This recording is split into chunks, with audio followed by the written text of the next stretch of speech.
Because it's not like this technology is really, I mean, it's certainly enhancing our lives in a certain way, but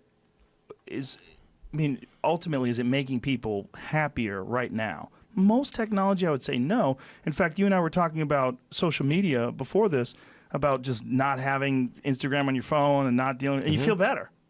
Yes, I think that one of the issues with social media that's been pointed out by many people is that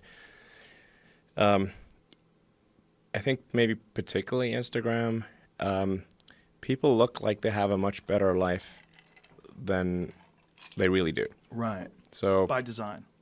Yeah, people are posting pictures of when they're really happy.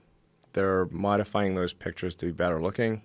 Even if they're not modifying the pictures, they're at least selecting the pictures for the best lighting, the best angle.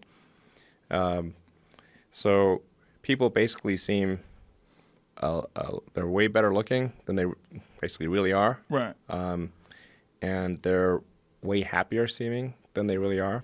So if you look at everyone on Instagram, you might think, man, there are all these happy, beautiful people, and I'm not that good looking, and I'm not happy.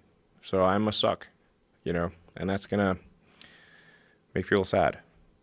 So when in fact, those people you think are super happy, actually not that happy. Some of them are really depressed. They're very sad. Some of the happiest seeming people, actually some of the saddest people in reality. And nobody looks good all the time. It doesn't matter who you are. No. It's not even something you should want. Why do you want to look great all the time? Yeah, exactly. So I think things like that can make people quite sad. Well, just by comparison, because you just sort of people generally think of themselves relative to others. We are constantly rebaselining our expectations.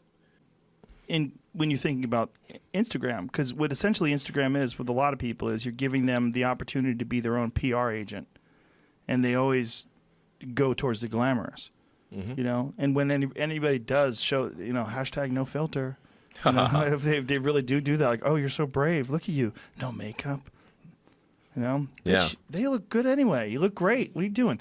Oh my God, you don't have makeup on. You still look hot as fuck. You know what you're doing. I know what you're doing too. They're letting you know, and then they're feeding off that comment section. Ooh, just a little sitting there like it's a fresh stream of love. Like you're getting right up to the source as it comes out of the earth, and you're sucking that sweet of emojis. love water. Emojis. Yeah. A lot of emojis. My concern is not so much what Instagram is that I didn't think that people had the need for this or the expectation for some sort of technology that allows them to constantly get love and adulation from strangers and comments and this ability to project this sort of distorted version of who you really are. But I worry about where it goes. Like, what's the next one? What's the next one?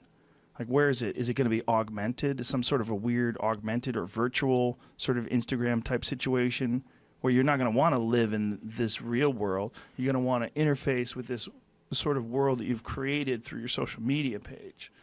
It's some next level thing.